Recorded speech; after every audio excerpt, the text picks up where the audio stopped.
বলে থাকে কাকে? তাকে বলেছে এরকম বলে না। এই জন্য ভগবান বলছেন যদি কেউ আমার লীলাকে কেউ জানতে পারে তাকে আবার সংসার জন্ম নিতে হবে না, এরকম ভগবান নাই। এখানে প্রশ্ন হচ্ছে ভগবান তো হলেন তিনি অজন্মা, কিন্তু অজন্মা হয়ে তিনি আবার জন্ম কেন নিলেন? কারণ কি? তার পিছনে আমাদের টিকাকাররা অনেক অনেক রহস্য বলছে। আজকে আমরা 5-6টা কারণ শুনবো, ঠিক আছে? মন দিয়ে শুনো, কালকে তোমাদের কাছ থেকে আবার শুনবো।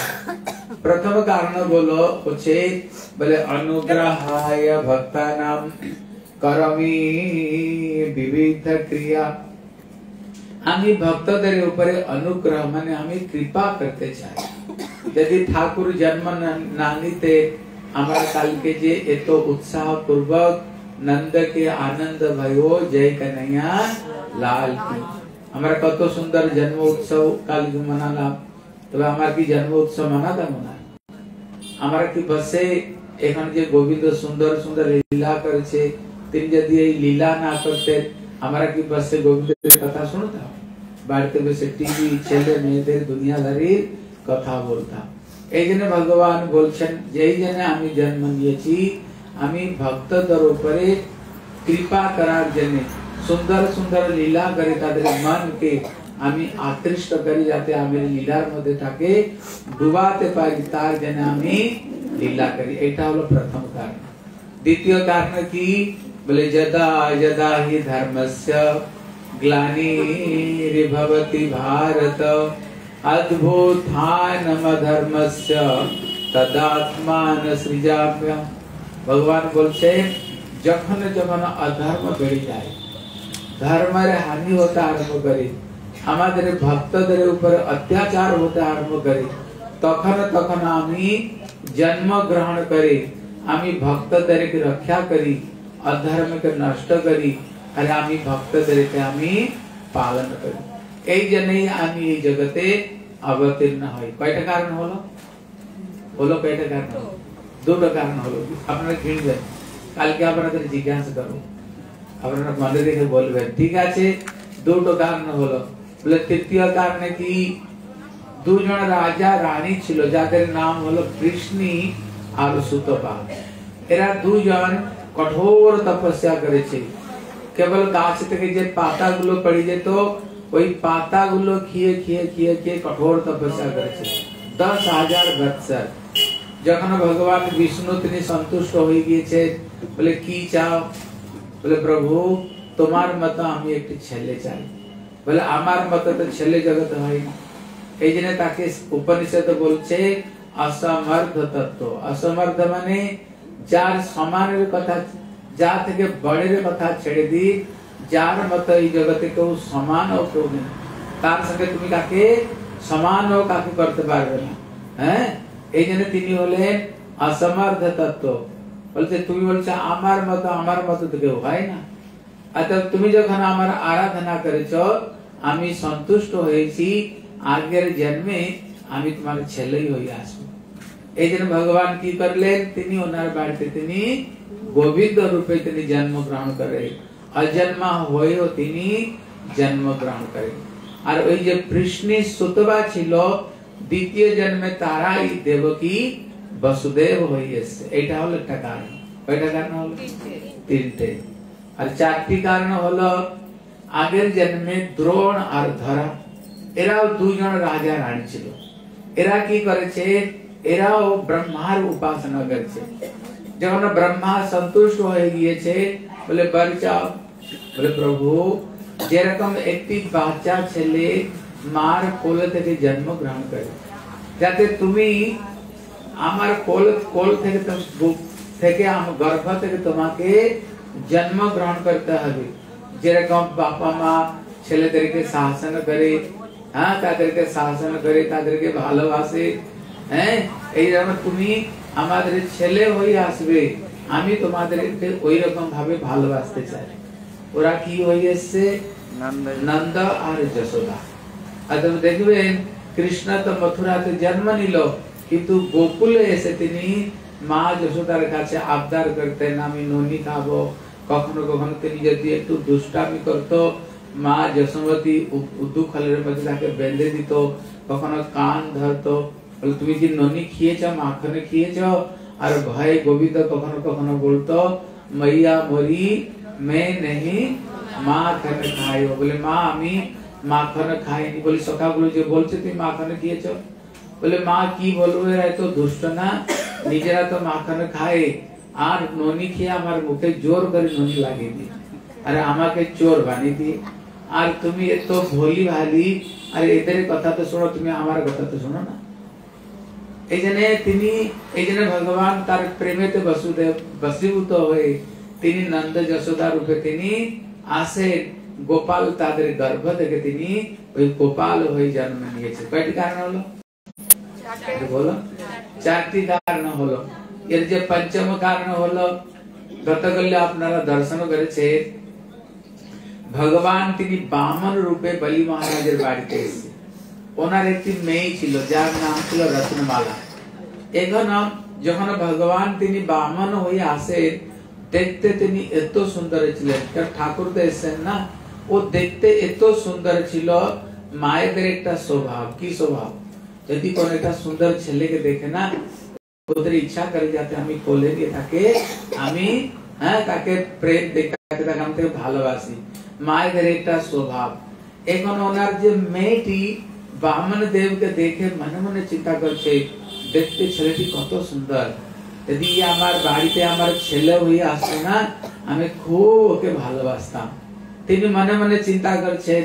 ভগবান হলেন ভাবগ্রাহী জনার্দন, বলে চিন্তা কর না, আগের জন্মে আমি তোমার বাড়িতে ছেলে হয়ে আসবো, তোমার বাড়িতে আমি ছেলে হয়ে আসবো।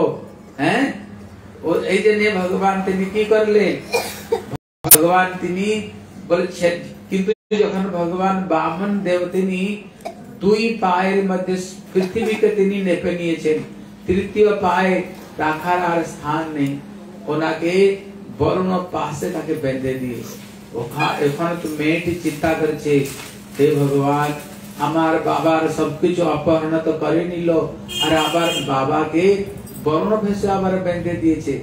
তখন মনে মনে খুব রাগ হয়েছে, তুমি যদি আমার ছেলে হয়ে আসবে না, তোমাকে দুধ গিয়ে খাওয়াবো, আমাকে তোমার বিষ খাওয়াবো। কি খাওয়াবো? বিষ খাওয়াবো। তখন ও কি হয়ে গেছে জানেন? তোমার সব পণ্ডিত আছে, এই জন্য উনি ওই পুতনা হয়ে এসছে। হ্যাঁ, এই জন্য পুতনার কথা আমরা শুনবো।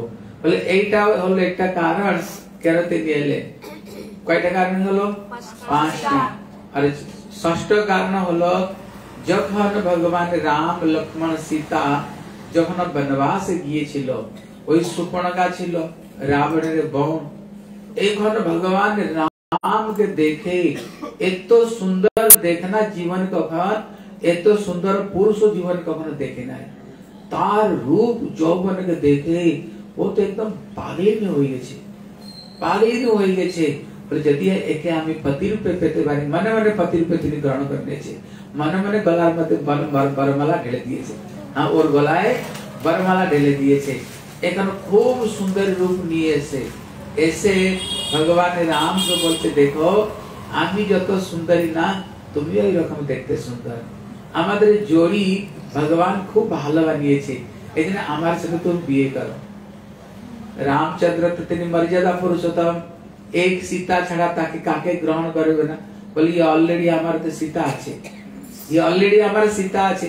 বলে এর শরীরের মধ্যে কি আছে? হাড় হাড় আছে, কি আছে এর মধ্যে? কিছুই নেই। দেখো আমি কত অপূর্ব সুন্দরী, হ্যাঁ কত অপূর্ব সুন্দরী, আমার সঙ্গে বিয়ে করো। বলে আমি সীতা ছাড়া আর কাকে গ্রহণ করতে পারবো না। এখন লক্ষ্মণ গিয়েছিল জঙ্গলতে কাঠ, শুকনো কাঠ আনতে। ওই সময় কাঠ নিয়ে এসে, যখন কাঠ নিয়ে এসে বলে ये के, ये দেখতে কম সুন্দর নেই, ये तो দেখতে তোমার মতো দেখতে সুন্দর, একে আমি বিয়ে করবো। বলে তোমার মনমান কে হ্যাঁ কে মানা করতে পারে, একবার জিজ্ঞাসা করে দেখে নাও। তখন লক্ষ্মণ গিয়ে বলেছে, তুমি আমার সঙ্গে বিয়ে করে নাও। লক্ষ্মণ বললো, দেখলাম যে তুমি বড় দাদার সঙ্গে কিছু বলছিলে। বলো ও আমার প্রেমকে বুঝতে পারলো না, তুমি আমার প্রেমকে বুঝতে পারলে, এই জন্য তুমি আমাকে বিয়ে করো। লক্ষ্মণ বললো, তুমি বলো তুমি রাজরানী হতে চাও না দাসী হতে চাও? বলে রাজরানী হতে চাই। बोले आमी तो प्रभु रामेर बोले हम सेवक यदि तुम आमाके बिये करो सारा जीवन दासी হয়ে থাকতে হবে আর কোথায় রাজরানী হওয়ার স্বপ্ন দেখছো যাও প্রভু রামকে স্বীকার করো আবার রামের কাছে এসে রামচন্দ্র বলছে আমি সীতা ছাড়া কাকে আর স্বীকার করব না আমি মর্যাদা পুরুষোত্তম যখন এরকম বলেছে বলে ये सीता যত গড়বড়ির কারণ হলো सीता হ্যাঁ ये যতদিন থাকবে না ये আমার সঙ্গে বিবাহ করবে না বলে একেই খেয়ে নি সঙ্গে সঙ্গে তিনি বিশাল স্বরূপ ধারণ করছে নিজের রূপে এসেছে যখন এসেছে তখন ভগবান রাম লক্ষ্মণকে তিনি ইঙ্গিত করেছে আর লক্ষ্মণ সঙ্গে সঙ্গে খাড়া বের করে ওর নাককে কেটে ছেড়ে দিয়েছে তাকে কেটে ছেড়ে দিয়েছে হ্যাঁ তখন ওই সুপর্ণখা কি করছে भगवान कितनी हृदय मध्य धारण ऑलरेडी कर निয়েছে भगवान तो भावग्राही जनार्दन ताके যেভাবে তুমি ডাকো ওইভাবে গোবিন্দ তোমার ইচ্ছাকে তিনি পূর্ণ করে এইজন্য দ্বিতীয় জন্মে বলতে পারবেন কি হয়েছিল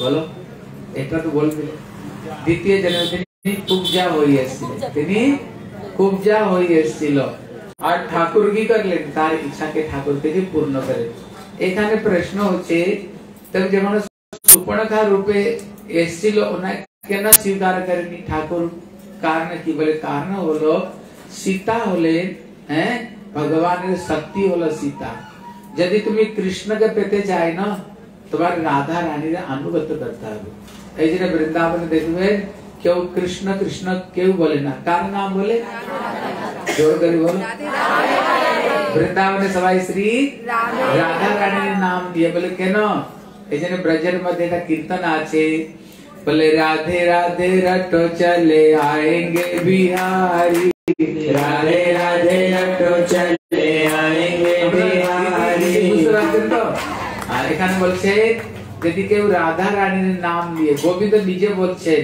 বলে রা শব্দ কুরবান তসমাৎ দদামি ভক্তি উত্তম যদি কেবল একটি কেবল রাত করে কেউ বলে দিয়েছে না আমি নিজেকে নিজে তাকে দেই তাকে আমি প্রেম ভক্তি প্রদান করি আর যদি ধা বলেছে রা আর ধা বলেছে না আমি তখন পাগল হয়ে যে রাধা রানীর নাম দিয়ে ওর পিছনে আমি দৌড়াতে থাকি ওর পিছনে পিছনে আমি দৌড়াতে থাকি এই জন্য বৃন্দাবনে কার নাম দিয়েছি এই জন্য ভজনে গাইছে बोले राधे राधे रटो चले आएंगे बिहारी राधे राधे रटो चले आएंगे बिहारी आएंगे बिहारी चले आएंगे बिहारी आएंगे बिहारी चले आएंगे बिहारी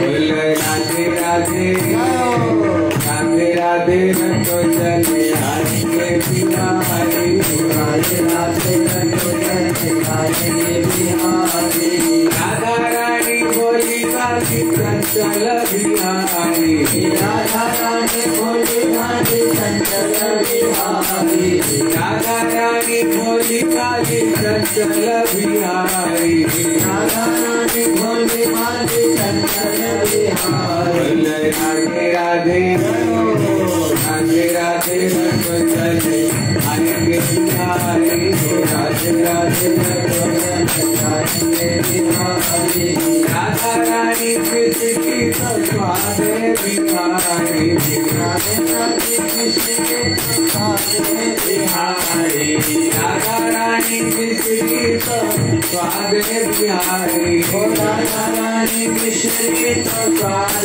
बिहारी राधे राधे राधे राधे रटो चले आएंगे बिहारी राधे राधे रटो चले आएंगे बिहारी राधा रानी गंगा को धारे बिहारी ओ राधा रानी गंगा को धारे बिहारी राधा रानी गंगा को धारे बिहारी हो राधा रानी गंगा को धारे बिहारी राधे राधे राधे राधे रटो चले आएंगे बिहारी राधे राधे रटो चले आएंगे बिहारी राधे राधे रटो चले आएंगे बिहारी राधे राधे रटो चले आएंगे बिहारी राधा रानी की जय।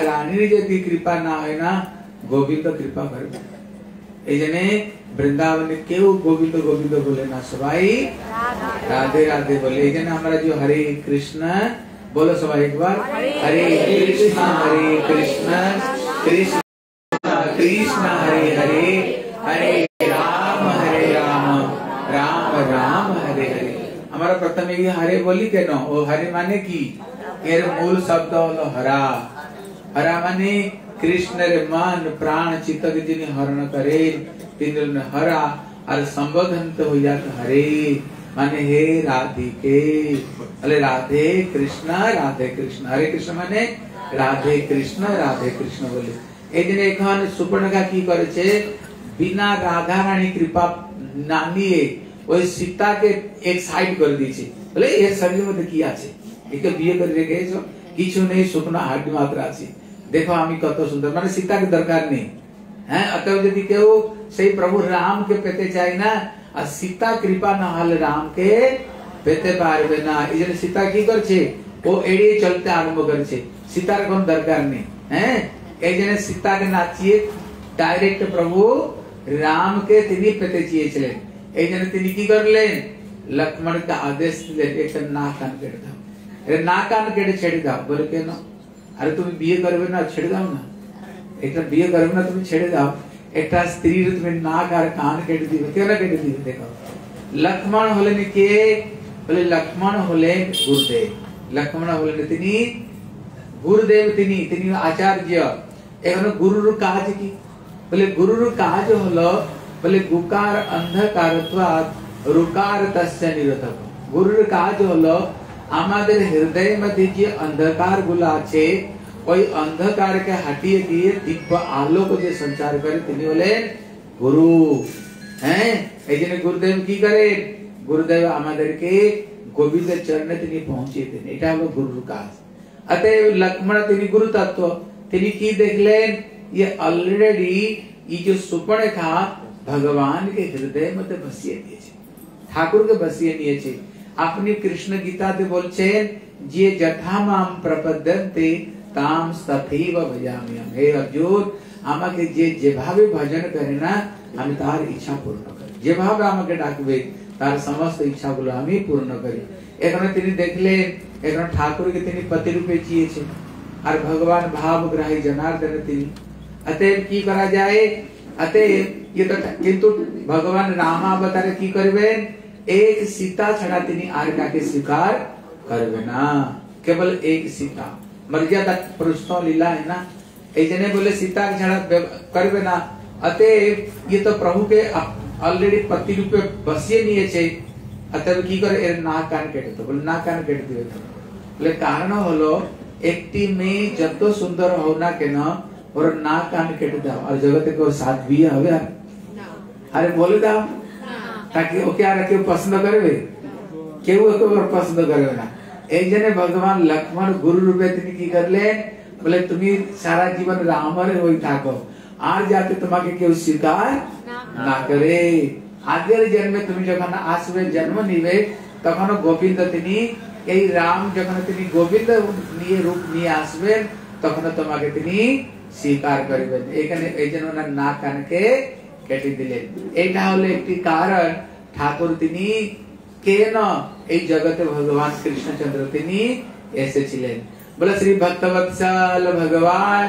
কি জোর করে বলো বলে শ্রী ভক্তবৎসল ভগবান কি বলে আর কি কারণ বলে আর কারণ হলো যখন मिथिलाते सीता देवी स्वयंवर सभा होची ওই स्वयंवर सभाते सीता जो धनुष के जे शिवेर जे धनुष ছিল যাকে 400 ব্যক্তি উঠিয়ে এক জায়গা থেকে অন্য জায়গায় নিয়ে যেত এত বড় ধনুষ ছিল কিন্তু সীতা মাতা কি করত হ্যাঁ ও যখন ঘরটাকে পোছা যখন লাগাতো লিপা পোতা যখন করত এক হাতে ধরে ওটাকে উঠিয়ে দিত আর ওর নিচে না ওই পোছা লাগিয়ে দিত লিপা পোতা করে দিত जनक महाराज देखलो हमार मेरे मध्य एतो शक्ति जाके 400 व्यक्ति उठाए हमार में एकटी हाथे उठे दिए अतएव हमार मेटा कोनो साधारण में नय ये साक्षात लक्ष्मी, ये साक्षात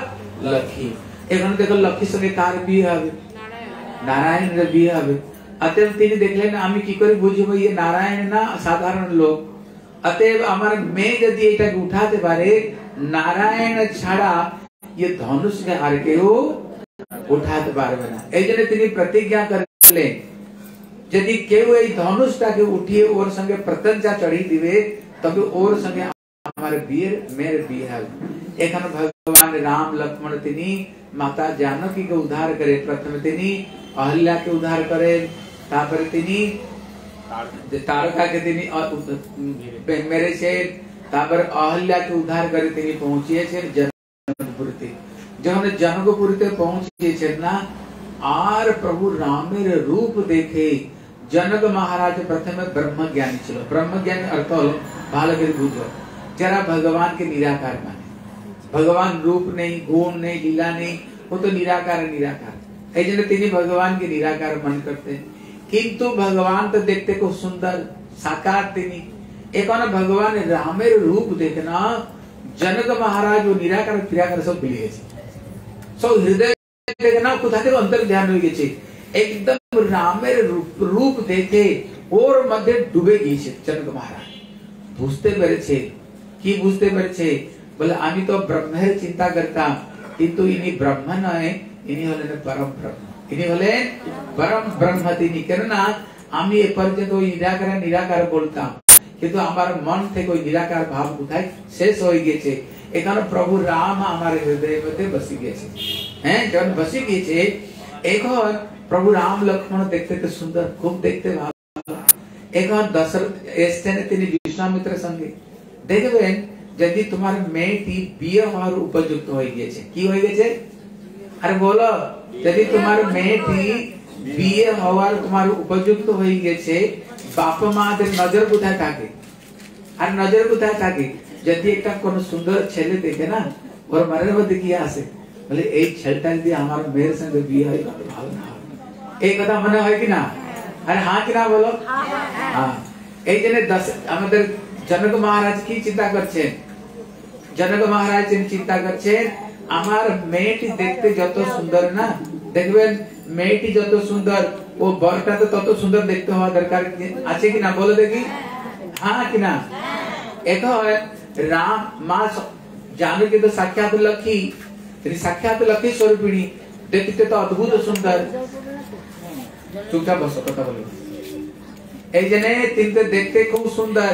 এখানে রাম তো তিনি তো নারায়ণ, তিনি তো নারায়ণ, নারায়ণ সঙ্গে তো লক্ষ্মীর বিয়ে হবে। এর রূপটা দেখে না একদম जनक महाराज মুগ্ধ হয়ে গেছে, একদম মুগ্ধ হয়ে গেছে। মুগ্ধ হয়ে গিয়ে চিন্তা করছে আমার মেয়েটি দেখতে যত সুন্দর না এই ছেলেটিও তাহাতে তো কম সুন্দর না। এই ছেলেটির সঙ্গে যদি বিয়ে হতো আমার মেয়ের খুব ভালো হতো। কিন্তু আগে নিয়ম কি ছিল? ক্ষত্রিয় সঙ্গে ক্ষত্রিয়, ব্রাহ্মণের সঙ্গে ব্রাহ্মণ, বৈশ্য সঙ্গে বৈশ্য, জাতির মধ্যে তো বিয়ে হতো না। যেখানে সেখানে ইচ্ছা অনুযায়ী তো বিয়ে করতে পারতো না। এখন কি হয়েছে?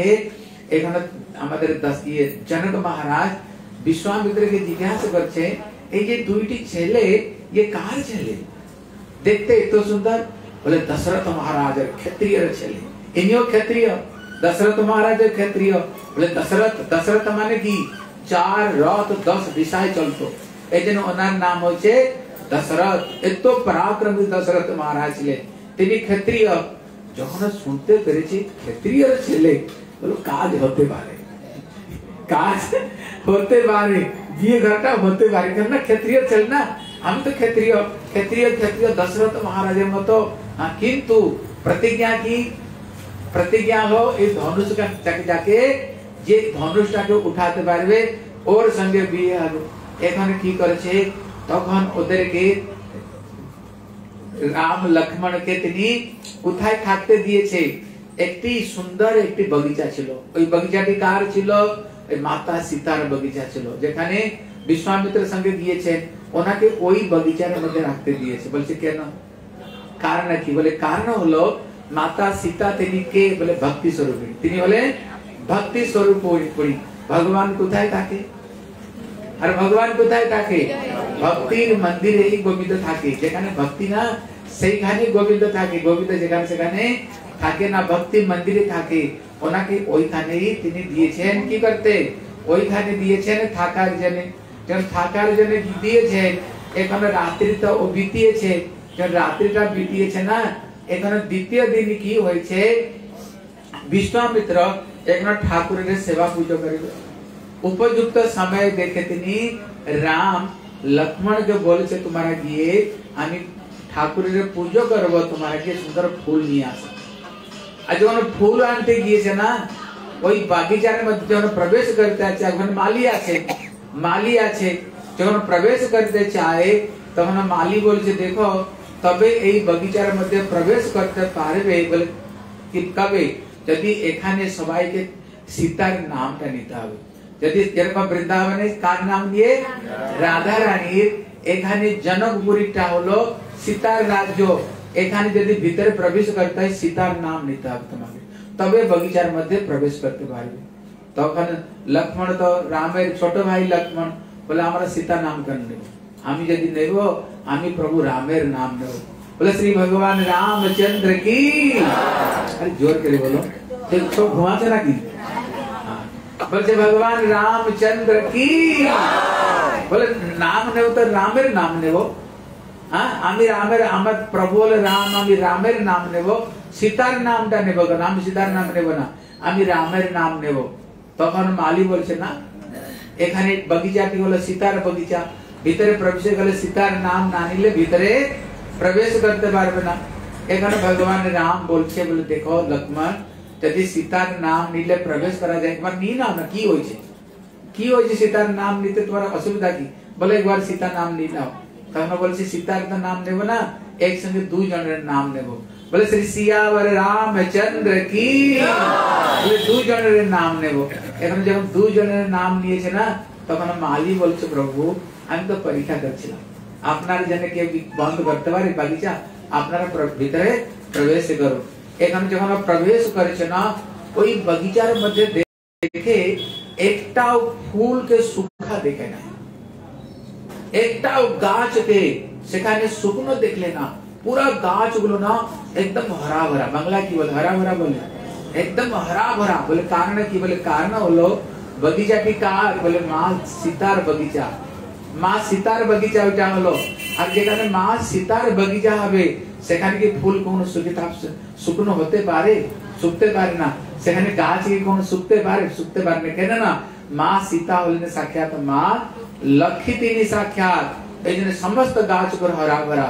আর যখন ভগবান রাম প্রবেশ করছেন না, তিনি ফুল আর চয়ন করছেন না, তিনি ফুল তুলছেন না, এই ফুলগুলো নিজে থেকে ওনার হাতের মধ্যে সমর্পিত হচ্ছে। বলে কেন সমর্পিত হচ্ছে, কারণ কি, বলে কারণ হলো, মন দিয়ে বুঝো, তোমাদের জিজ্ঞাসা করো, এখানে কারণ হলো, আপনারা বলুন তো মা সীতার জন্ম কোথা থেকে হয়েছে, মাটির নিচে থেকে হয়েছে, মাটির তলা থেকে মা সীতার জন্ম হয়েছে।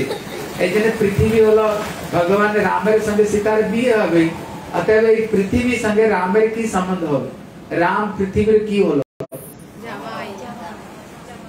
তিনি হলেন শাশুড়ি মা, কেন সীতার সঙ্গে রামের বিয়ে হবে, সীতার জন্ম হয়েছে কোথা থেকে, মাটি থেকে, পৃথিবী থেকে।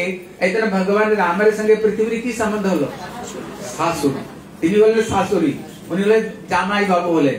অতএব ওখানে যে গাছগুলো কি, বলে গাছগুলো হয়ে গেল পৃথিবীর ছেলে, যত পৃথিবীর ছেলে রামের কি হলো, শালা, রামের শালা। আর যদি বাড়িতে তোমাদের জামাই বাবু আসে, শালা সাহেব জামাইয়ের সেবা করে না জামাই শালার সেবা করে, আরে বলো শালা সেবা করে জামাই বাবু, অতএব বৃক্ষগুলো হলো শালা। যখন বাড়িতে জামাই বাবু এসছে, আরে জামাই বাবুকে ফুল তুলতে দিবে না, তুলতে দিবে না। এই জন্য গাছগুলো কি করছে, বলে জামাই বাবু এসছে ঘরে, তাকে আমরা ফুল তুলতে দেব। এই জন্য গাছগুলো কি করছে, ফুলগুলো না ওই ভগবানের হাতে একটা করে অর্পণ করতে আরম্ভ করছে, ওই ফুলগুলো অর্পণ করতে আরম্ভ করছে। কিন্তু যখন ফুলগুলো অর্পণ করছে, ভগবান যখন ওই অর্পণ করছেন, ওই যে ফুটেছে ফুলগুলো ওইগুলো অর্পণ করছে, কিন্তু যে ফুলগুলো এখানে কড়ি আছে না, ওগুলো আর তুলছে না। আর যে কড়ি বলে না তোমাদের, এখানে কড়িগুলো কি করছে, কান্নাকাটি করতে আরম্ভ করে দিয়েছে। তখন লক্ষ্মণ পিছনে পিছনে লক্ষ্মণ আসছে। লক্ষ্মণ বলছেন তোমরা কান্নাকাটি কেন করছো গো? বলে কান্নাকাটি করবো নাকি, হাসবো? বলে তোমরাও তো হাসো, কান্নাকাটি কেন করবে? বলে দেখো এই ফুলগুলো যে ফুটে আছে, ওই ফুটা ফুলগুলো ভগবান রাম তিনি তুলছে, কিন্তু আজকে যদি আমরা ফুটতাম না কি হতো? ভগবান রাম আমাদেরও তিনি গ্রহণ করতেন, কিন্তু আজকে আমরা করি বলে ঠাকুর আমাদেরকে গ্রহণ করছেন, আমরা ফুটতে পারিনি। লক্ষ্মণ বলছে কেন চিন্তা, আমি আছি না, আমি ওনার ছোট ভাই আছি, আমি তোমাদেরকে গোবিন্দ সেবায় লাগাবো। মানে কি কারণে কি? বলে লক্ষ্মণ কে? বলে গুরুদেব। লক্ষ্মণ বললেন গুরুদেব এই কড়িগুলো মানে যে ফুটে নাই মানে কি? যেগুলো পূর্ণ নাই, যেগুলো অপূর্ণ, যেগুলো হলো অপূর্ণ, কড়ি মানে হলো অপূর্ণ। এখানে কি হয়েছে? লক্ষ্মণ তিনি ওই কড়িগুলোকে তুলতে আরম্ভ করেছেন। কড়িগুলো তুলে তুলে সুন্দর তিনি গুচ্ছা বানিয়েছেন। গুচ্ছা টুচ্ছা বানিয়ে দিয়ে না ওই যে নিকুঞ্জ ছিল, আমাদের লক্ষ্মণ বলছেন বলে প্রভু আজকে আমার মনের মধ্যে ইচ্ছা হয়েছে আমিও তোমাকে এই কুঞ্জের মধ্যে নিজের হাতে সাজাই। বলে কোন চিন্তা নেই, বলে বসো একটু। তখন বসেছেন, যখন বসেছে না লক্ষ্মণ তিনি এই কড়িগুলো সুন্দর সুন্দর গুচ্ছা বানিয়ে ওই ভগবান যে চটি ছিল না ওই চুলের মধ্যে তিনি সুন্দর করে তিনি সাজিয়েছেন।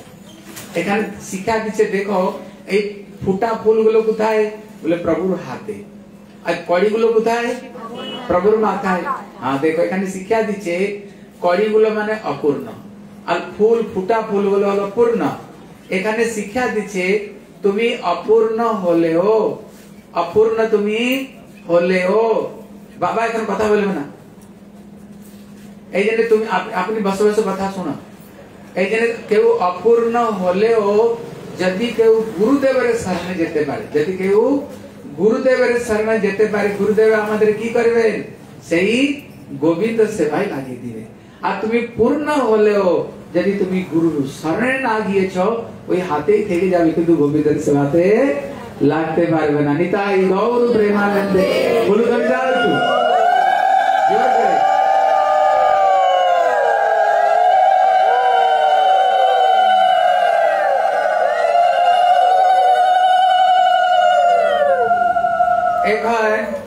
এখানে কি হয়েছে? যখন ওরা ফুল টুল নিয়ে এসছে না, হ্যাঁ এখানে ফুল টুল নিয়ে এসছে, যখন ফুল টুল নিয়ে এসছে ওখানে বহুত বড় বিভিন্ন দেশ থেকে কত রাজা মহারাজারা সেখানে এসছে, কত রাজা মহারাজারা এসছে। বলে কেন? বলে সীতার সঙ্গে কার বিয়ে হবে। বলছে সেখানে রাবণ এসেছিল, ওখানে রাবণ এসেছিল, হ্যাঁ ওখানে রাবণ চেষ্টা করেছিল ধনুষকে উঠাবার জন্য, কিন্তু ওই ধনুষটি এত ওজন ছিল বহু কষ্টে হাত নিচে, হ্যাঁ নিচেটা হাত লাগিয়েছে উঠাবার জন্য, কিন্তু ওই নিচে এইরকম ফসে গেছে হাতটি, আর হাত আর বের করতে পারে না, হাত আর ওখান থেকে বের করতে পারে না, বহু কষ্ট হাত বের করে ওখান থেকে পালিয়ে যায়, ওখানে ধনুষ উঠাতে পারেনি। এখানে সমস্ত রাজা মহারাজারা এসছে, আর জনক মহারাজ সেখানে দাঁড়িয়ে তিনি বললেন আমার প্রতিজ্ঞা হলো এই ধনুষ মধ্যে যদি কেউ প্রত্যন্তকে চড়িয়ে দিতে পারে তাহলে আমার মেয়ে জানিকার সঙ্গে ওর বিয়ে হবে। এখানে সবাই চেষ্টা করছে কিন্তু কেউ আর ধনুষকে আর কেউ উঠাতে পারে না। যখন কেউ ধনুষকে উঠাতে পারে না, এখন জনক মহারাজ তিনি জানেন ধনুষকে উঠাবার মাত্র একটি মাত্র ব্যক্তি আছে, কে? রাম। কিন্তু যে উঠাতে পারবে না ও তো চুপ হয়ে বসে আছে, আর যারা উঠাতে পারবে না ওরাই চেষ্টা করছে ধনুষটাকে উঠাবার জন্য, যে উঠাতে পারবে তো চুপচাপ হয়ে বসে আছে।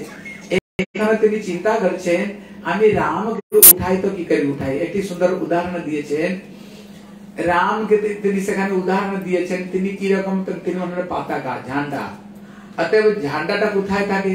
বলে ডান্ডার উপরে ঝান্ডা থাকে, ডান্ডা মানে বাঁশের উপরে ওই ঝান্ডাটা থাকে, বাঁশের উপরে ডান্ডা উপরে ঝান্ডা থাকে।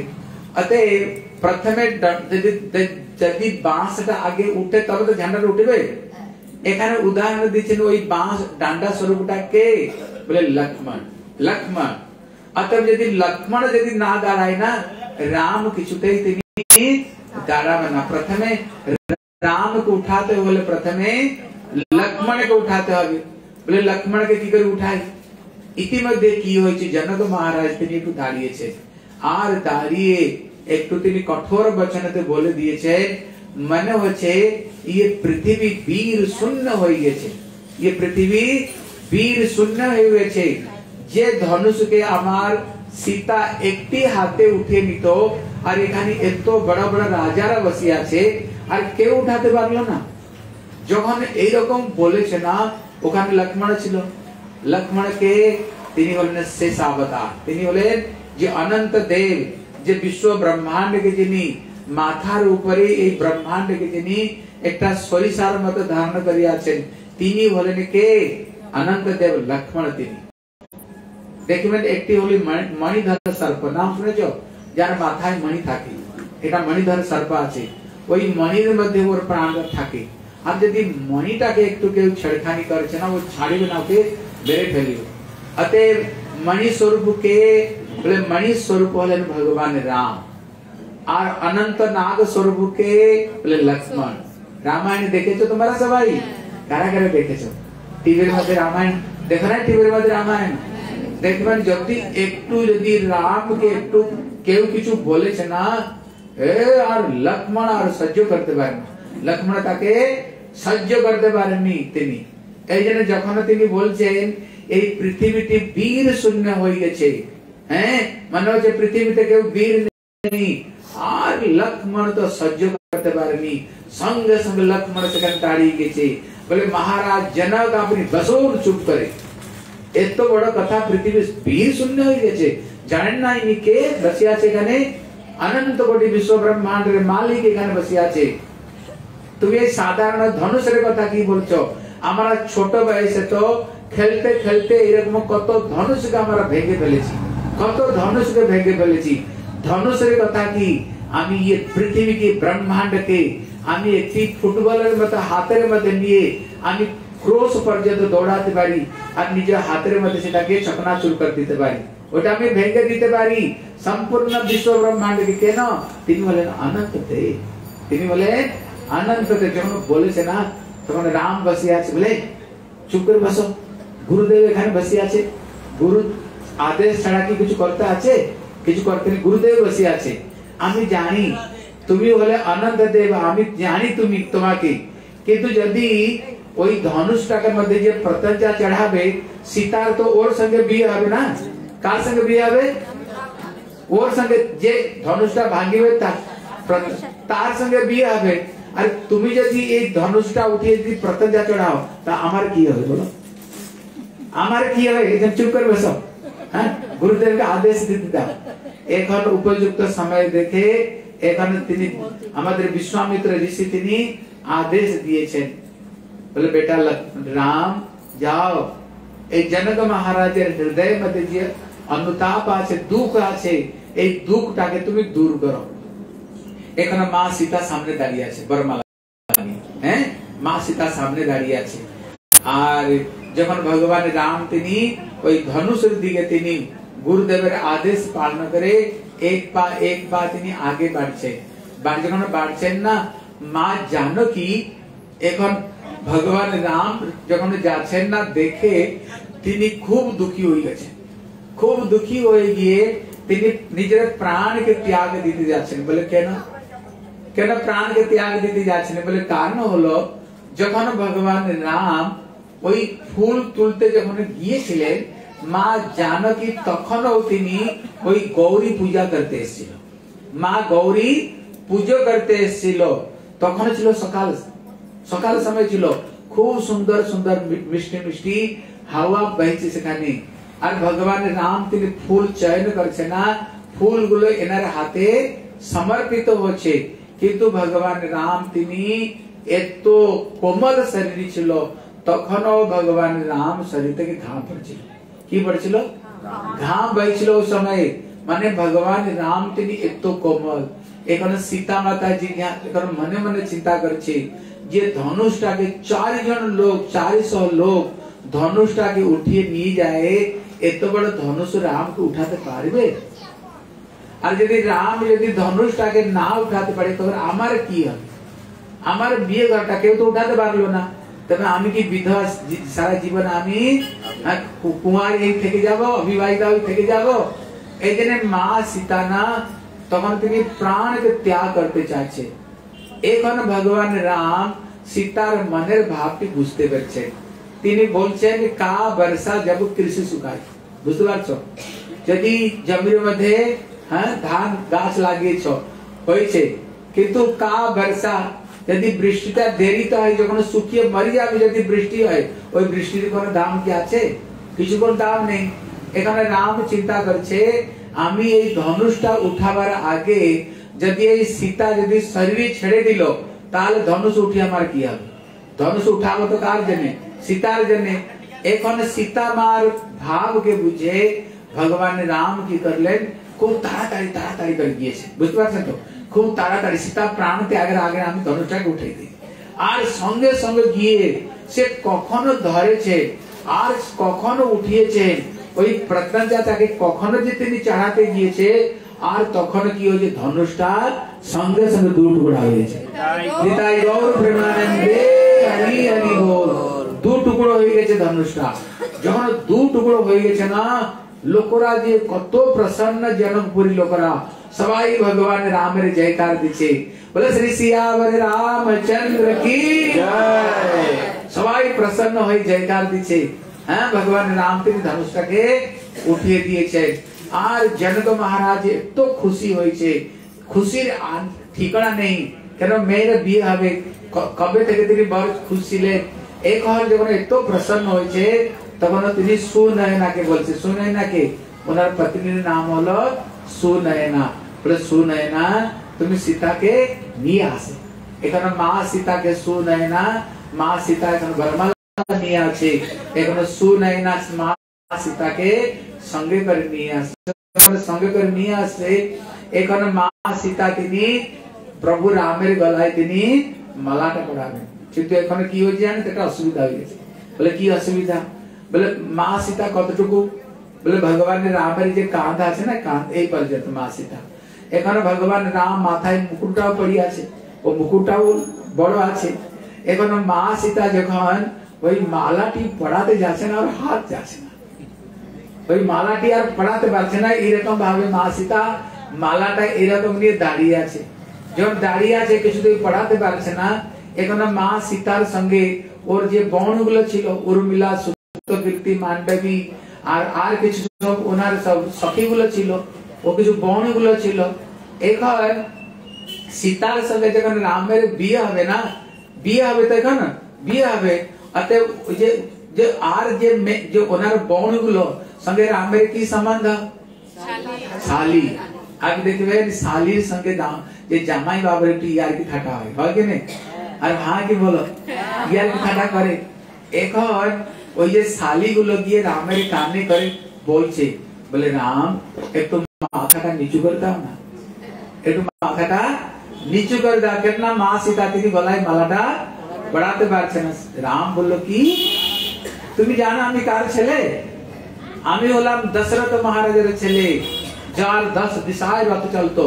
এত পরাক্রমী দশরথ মহারাজ ছিলেন। নিয়ম হলো যদি 100 কেউ অশ্বমেধ যজ্ঞ করে তবে তিনি ইন্দ্র পদে বসতে পারে। কিন্তু আমাদের দশরথ মহারাজ এত পরাক্রমী ছিলেন, তিনি যখন স্বর্গে যেতেন ইন্দ্র ওনাকে আধা আসন ছেড়ে দিত, ওনাকে আধা আসন ছেড়ে দিত, তিনি আধা আসনতে তিনি বসতেন। এত পরাক্রমী কে ছিল? দশরথ মহারাজ এত পরাক্রমী ছিল। হ্যাঁ, বলছেন আমি দশরথ মহারাজের বললাম ছেলে, এখনো বিয়েও হয়নি। হ্যাঁ, বলে রঘুকুল রীতি সদা চলি আই, প্রাণ যায় বরু বচন না যায়। রঘুকুলের নিয়ম হলো ওরা কার পায়ের নিচে কোনো মাথা নামায় না, সব সময় মাথা উঁচু করে থাকে। এখনো বিয়েও হয়নি, বলে মাথাটা আমি নামিয়ে দেবো। এত সহজ নেই মাথা নামা, আমি মাথা নামাতে পারবো না, আমি মাথাকে নুয়াতে পারবো না, এরকম দাঁড়িয়ে থাকবো। এখন কি হবে? এখন মা মুশকিল হয়ে গেছে, এখন মুশকিল হয়ে গেছে। এখানে যে শালী গুলো ছিল না, লক্ষ্মণকে টানে টানে গিয়ে বলছে, দেখ লক্ষ্মণ তুই যদি আমার একটি কাজ করবে না, তোমার আমার একটা কাজ করে দাও। তখন লক্ষ্মণ বলছে কি বলো? বলে দেখতে ওই সীতা যেরকম সুন্দরী না, ওর একটা ছোট বোন আছে যার নাম হচ্ছে উর্মিলা, ও দেখতেও এরকম সুন্দরী। वो देखते এইরকম সুন্দরী তুমি আমার কাজ কর তোমাদের কাজ কর দাও লক্ষ্মণ মুখে জল এসে গেছে বিয়ের কথা আসছে না বলছে দেখ সীতা মা তো দেখতে খুব সুন্দরী এখন বিয়ের কথা আসছে বলে তুমি আমার একটা কাজ করো তোমার কাজ আমরা করতে বিয়ের কাজ করতে পড়েছে বলে কি করতে হবে বলে রামচন্দ্রের মাথাটা একটু নিচে করে দাও মা সীতা তিনি মালাটাকে তিনি পড়াতে পারছে না ইতিমধ্যে কি হয়েছে লক্ষ্মণ তিনি কি করছেন তখন রামচন্দ্র লক্ষ্মণকে ইঙ্গিত করছেন বলে লক্ষ্মণ দেখ তোমার বৌদি মালাটা কিরকম নিয়ে দাঁড়িয়ে আছে হ্যাঁ তোমার বৌদি মালা নিয়ে দাঁড়িয়ে আছে আমি তো বলে দিয়েছি মাথাটা নিচু করতে পারবো না আর করতে পারবো না তুমি কিছু ব্যবস্থা করো তখন লক্ষ্মণ বলছে আমি কি করতে পারি ये পৃথিবীটা তো দু টুকরো নয় লক্ষ্মণ কে তিনি হলেন পৃথিবী স্বরূপ লক্ষ্মণ হলেন তিনি পৃথিবী স্বরূপ তিনি ধর তিনি अतः বলছে পৃথিবীটা তো দুটো নয় এক খন্ডা আমি উঁচা করে দিলাম এক খন্ডা আমি নিচু করে দিলাম নিচা করলে পরে কি হবে দুইজনে নিচু হয়ে যাবে আর উঁচা করলে কি হবে দুইজনেই উঁচু হয়ে যাবে না আমি এখানে কি করব বলে কিছু না কিছু করো তো তুমি দেখো তোমার বৌদি কি করে দাঁড়িয়ে আছে এখানে ওনার মনের ভাবটা বুঝে লক্ষ্মণ কি করছে না প্রভু রামের চরণে তিনি প্রণাম করছে যেন প্রণাম করছে যদি তোমার চরণে কেউ প্রণাম করে তুমি কি করবা তাকে উঠাবে তাকে উঠাবে এখন রামচন্দ্র বলছে লক্ষ্মণ কি করছো গো কেন পায়ে পড়ছে উঠো যখন ওনাকে উঠাতে গিয়েছে না মাথাটা কি হয়ে গেছে নিচু হয়ে গেছে আর সীতা দেবী সঙ্গে সঙ্গে মালাটি কি বলাতে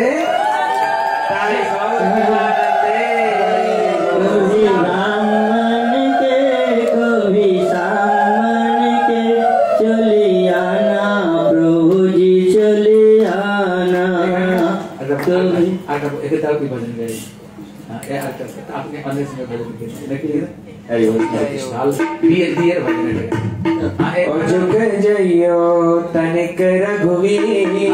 हिंदी भजन মানে যে সখী গুলো বলছে আমার রাধা আমার যে কিশোরী মানে কে সীতা দেবী একটু ছোট এই জন্য হে রাম একটু মাথাটা নিচু করলে আমার জানে কি করবে তোমার গলাতে মালাটাকে তোমার গলাতে পড়াতে পারবে ओ झुक जाइयो तनिक रघुवीर लली मेरी छोटी सी झुक जाइयो तनिक रघुवीर लली मेरी छोटी सी झुक जाइयो तनिक रघुवीर लली मेरी छोटी सी झुक जाइयो तनिक रघुवीर लली मेरी छोटी सी लाली मेरी छोटी सी आना मेरी छोटी लाली मेरी छोटी सी आना मेरी छोटी लाली मेरी छोटी सी आजू मेरी छोटी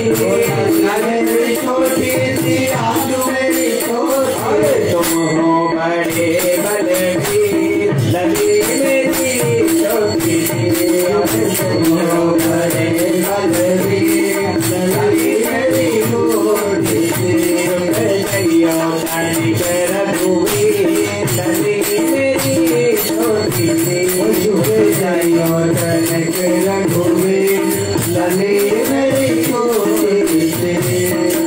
जय माला लिए कब से है खाड़ी जय माला लिए कब से है खाड़ी जय माला लिए कब से है खाड़ी जय माला लिए कब से है खाड़ी लगी मेरी छोटी सी लागो शरीर लगी मेरी छोटी सी लागो शरीर लगी मेरी छोटी सी लागो शरीर लगी मेरी छोटी सी जइयो रघुवीर लगी मेरी छोटी सी जइयो रघुवीर लगी मेरी छोटी सी लगी मेरी छोटी सी आजू मेरी छोटी लगी मेरी छोटी सी आजू मेरी छोटी लगी मेरी छोटी सी आजू मेरी छोटी लगी मेरी छोटी सी आजू मेरी छोटी तुम हो बड़े बलवीर लगी मेरी छोटी सी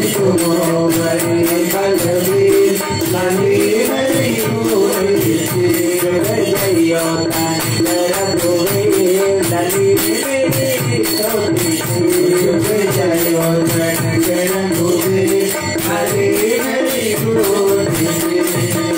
तुम तो राम जी अयोध्या के राजा, तुम तो राम जी अयोध्या के राजा, तुम तो राम जी अयोध्या के राजा, तुम तो राम जी अयोध्या के राजा, अयोध्या के राजा,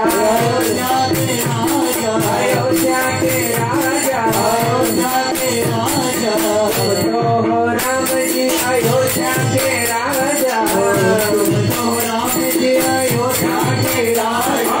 हम हैं जनक के गरीब, अरे हम हैं जनक के गरीब, मेरी छोटी सी झुक जाओ तन के रघुवीर मेरी छोटी सी झुक जाओ तन के रघुवीर लाली मेरी छोटी सी। लक्ष्मण ने भाभी की दुविधा पहचानी, लक्ष्मण ने भाभी की दुविधा पहचानी, लक्ष्मण ने भाभी की दुविधा पहचानी, लक्ष्मण ने भाभी की दुविधा पहचानी। राम जी के चरणों में झुक गए वो ज्ञानी, राम जी के चरणों में झुक गए वो ज्ञानी, राम जी के चरणों में झुक गए वो ज्ञानी, राम जी के चरणों में झुक गए वो ज्ञानी। सब कहे जय जय रघुवीर लाली मेरी छोटी सी, सब कहे जय जय रघुवीर लाली मेरी सब कहे जय जय रघुवीर लाली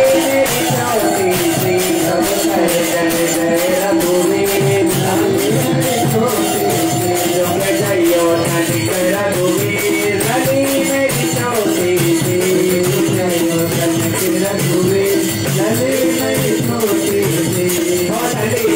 छोटी सी आज मेरी छोटी, मेरी छोटी सी आज मेरी छोटी, मेरी छोटी सी आज मेरी छोटी, मेरी छोटी सी आज मेरी छोटी। तुम हो मेरे लाली मेरी छोटी सी, तुम हो मेरे लाली मेरी छोटी सी, झुक जाओ तन के रघुवीर लाली मेरी छोटी सी, झुक जाओ तन के रघुवीर लाली मेरी छोटी सी, झुक जाओ तन के रघुवीर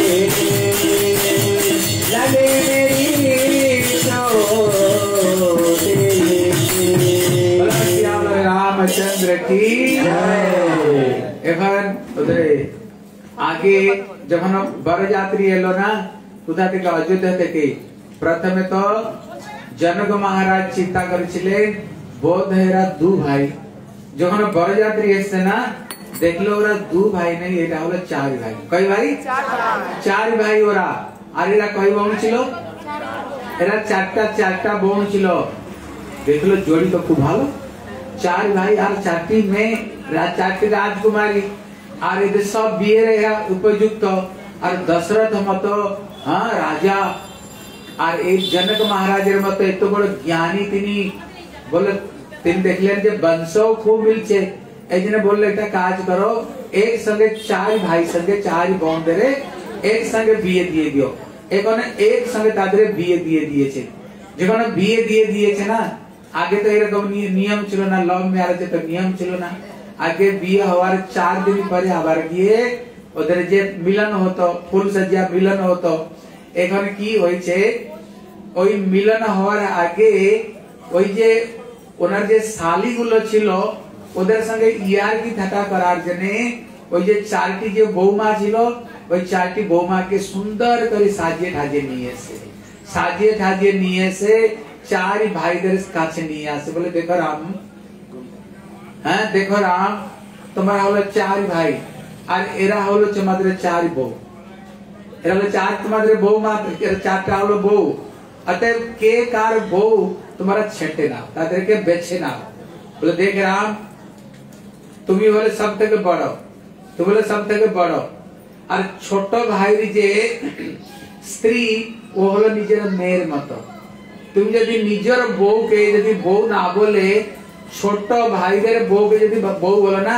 निजर मे के बो बनाना और निजर मे के जदि बो बनाना माने कत पाप लागे तुम जानो एजने तुम देखे सुने बाछो हां तुम देखे सुने बेचे नाओ तुम्हारे छोट भाई बोले देखो सावधान बड़ भाई जे स्त्री से हलो मां संग तुलना दिएছে তেল হলো মা संग तुलना एजने तुम्हारा यदि निजेर बो के यदि बो ना बोले बड़ दादार बो के यदि तुम बो बोले माने की निजेर मां के बो बना এটা কত পাপ তুমি জানো বলে হ্যাঁ বলে ছেড়ে দাও এবার তোমাদের নিজের বউদের ছেড়ে নাও তোমাদের বেছে নাও এখানে বেছে নাও এখন এই কথা শুনে না এদের সব ঘাম বেরিয়ে গেছে হ্যাঁ এখানে ঘাম বেরিয়েছে আর তাদের সব ঘুমটা টেনে নিয়েছে বড় বড় ঘুমটা এখন কেউ জানে না সীতাকে উর্মিলাকে সুতকীর্তি মান্ডবীকে কেউ চিনেই না তাদের এখন ইয়ার আগে বলছে বেছে নাও এখন রাম তো চিন্তা করতে করতে করতে না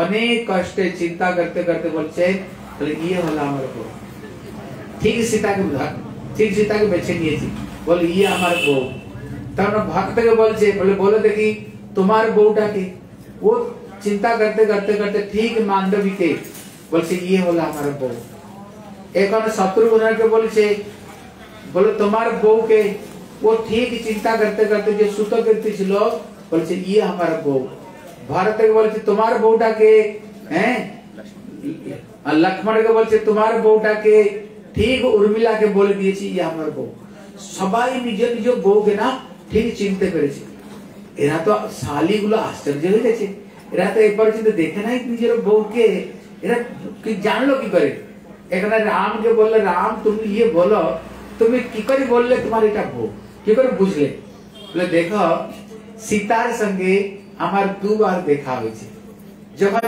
আমি ওই বাটিকাতে বাগিচার মধ্যে আমি পুষ্প চয়ন করতে গিয়েছিলাম সীতা ও দেবী পূজার জন্য পুষ্প চয়ন করতে এসেছিল ওই সময়ে আমি সীতাকে দেখেছি একবার আর দ্বিতীয়বার যখন ও আমার গলাতে মালা পড়ায় তখনও আমি সীতাকে দেখেছি আমি দুবার সীতাকে দেখেছি कि ना বুঝতে পেরেছি আমার বউটা কে বলে ये কথা বলে हां বলে ভারতকে বলল ভারত তুমি বলো তুমি কি করে বুঝলে তোমার এটা বউ তাহলে দেখো ভারত মানে ভক্তি দ্বারা যিনি বিশ্ব ব্রহ্মাণ্ডকে ভরণ পোষণ করেন যিনি ভক্তির স্বরূপ হলেন তিনি ভারত বলে আমি যখন কিছু কাজ করি না प्रभु रामेर चरण के स्मरण करे आमी काज करी एजने प्रत्येक काजे आमी सक्सेसफुल हई एजने प्रभु रामेर चरण चिंतन करते करते आमी बुझते पेरेছি আমার বউটাকে বলে এই কথা বলে हां বলে ঠিক আছে তখন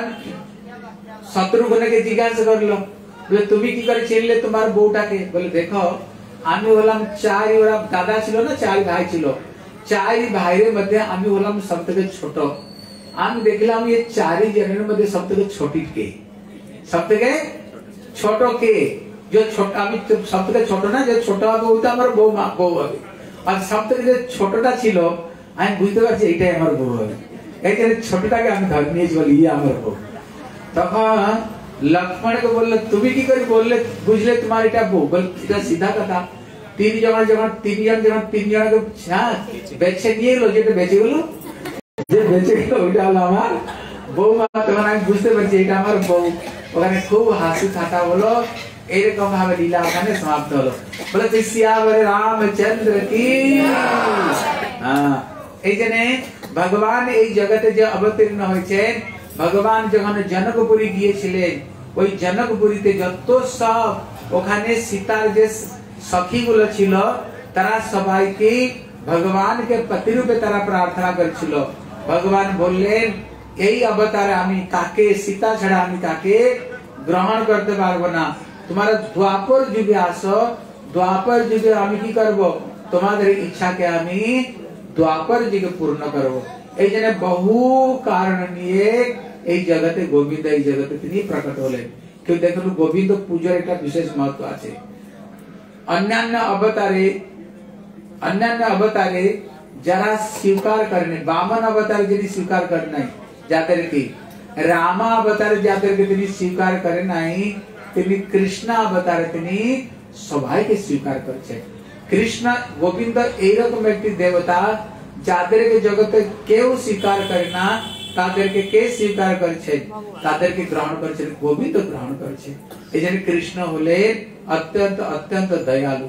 এই জন্য তিনি গীতাতে বলছেন যে যথা মাম প্রপদ্যন্তে তাম তথৈব ভজামি। হে অর্জুন, আমাকে যে যেভাবে ডাকে, আমাকে যে যেভাবে পূজা করে, আমি ঠিক ওইভাবে তাকে আমি গ্রহণ করতে থাকি। बोले श्री कृष्ण गोविंद भगवान की, बोले श्री सियावर रामचंद्र की, हिताई गौर ब्रह्मानंदे। कटक पटक भजन। हरे कृष्ण। कभी राम बन के कभी श्याम बन के चली आना प्रभु जी, चली आना। कभी राम बन के कभी श्याम बन के चले आना प्रभु जी, चले आना। तुम राम रूप में आना, तुम राम रूप में आना, तुम राम रूप में आना, तुम राम रूप में आना।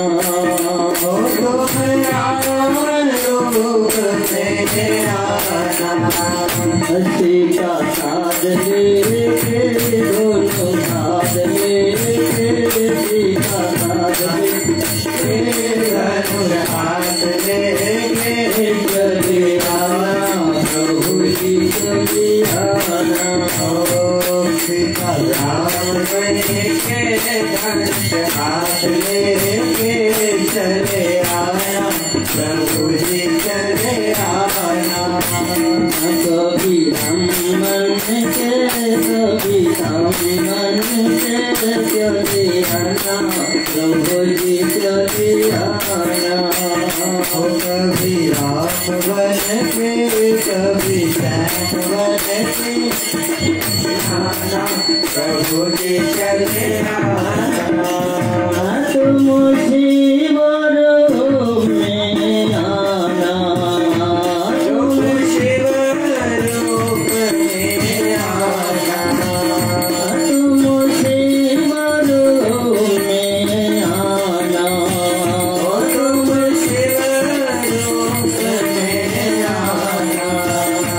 डुमर हाथ लेके सीता साथ लेके, डुमर हाथ लेके पार्वती साथ लेके चली आना प्रभु जी, चली आना। ओ डमरू साथ लेके गौरी साथ लेके चले आना प्रभु जी, चले आना। तुम विष्णु रूप में आना, तुम विष्णु रूप में आना, तुम विष्णु रूप में आना, तुम विष्णु रूप में आना। लक्ष्मी हाथ लेके शक्ति हाथ लेके, लक्ष्मी हाथ लेके शक्ति हाथ लेके चली आना प्रभु जी, चली आना। ओ लक्ष्मी हाथ लेके चक्र हाथ लेके चले आना प्रभु जी, चले आना। तुम कृष्ण रूप में आना, तुम कृष्ण रूप में आना। राधा साथ लेके मुरली हाथ लेके, राधा साथ लेके मुरली हाथ लेके, राधा साथ लेके मुरली हाथ लेके, राधा साथ लेके मुरली हाथ लेके चली आना प्रभु जी, चली आना। राधा साथ लेके मुरली हाथ लेके चले आना प्रभु जी, चले आना। कभी हम मन के कभी हम मन के चले आना।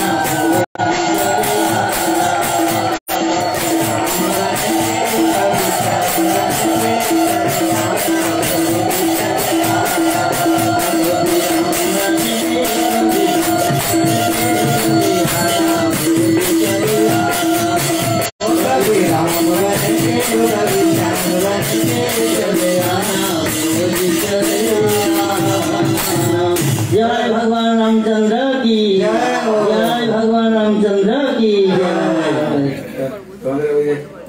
राधा रानी का बना तो ওই তো রাধা রানী নাকি राधा रानी আর বিষ্ণু ওই তো মিনা মাতাজি के ওই তো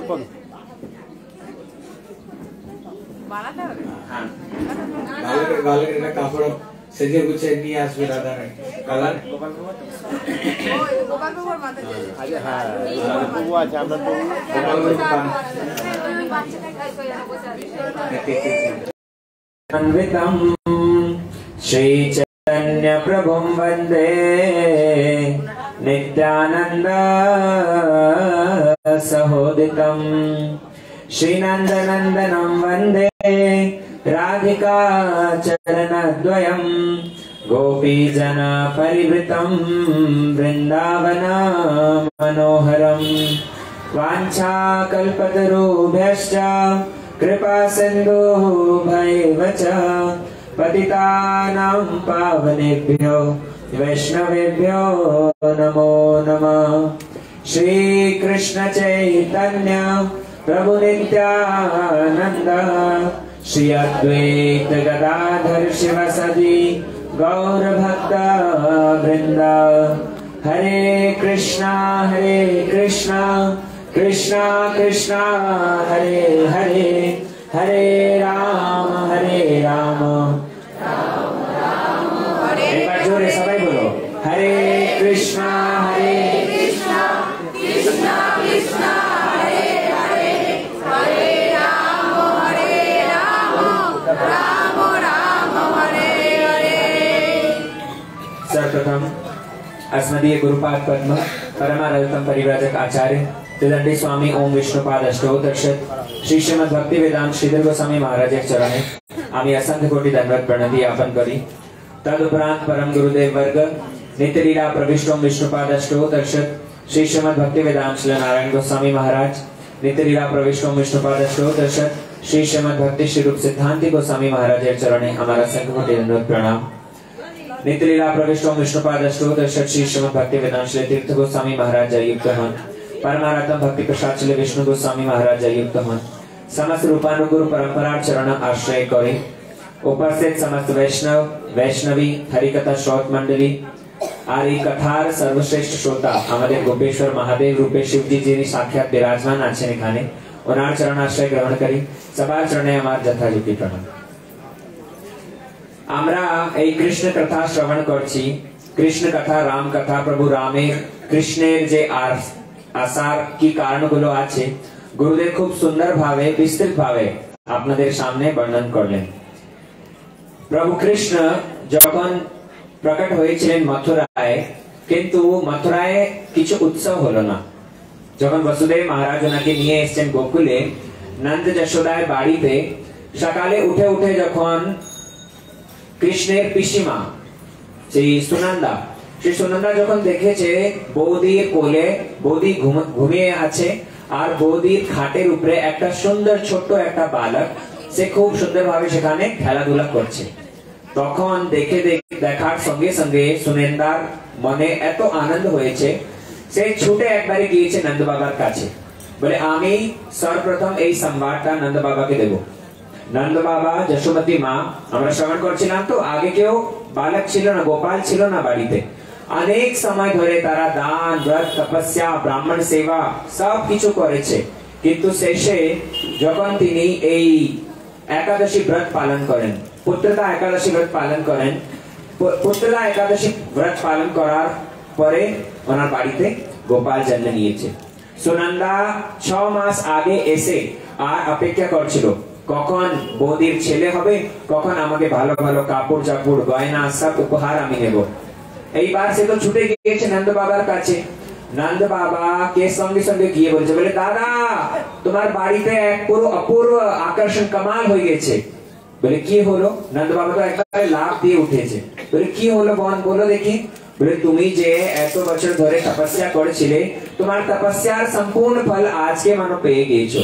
আচ্ছা কি হয়েছে একবার বলো তো সহি।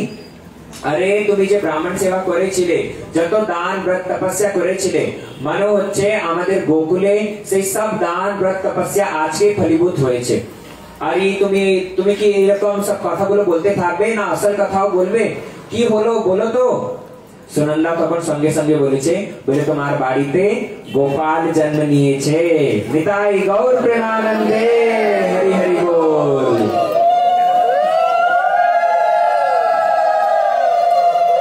এইবার নন্দ বাবা যখন জানতে পেরেছেন বাড়িতে গোপাল জন্ম নিয়েছে, সে তো সেখান থেকে ছুটে ছুটে একবার এসেছে গোপালের মুখ দর্শন করতে। গোপালের মুখ দর্শন করে পুরো ব্রাহ্মণদেরকে 7 তিলাদ্রি পর্বত দান করেছেন, 20 লাখ ধেনু গরুদের দান করেছেন।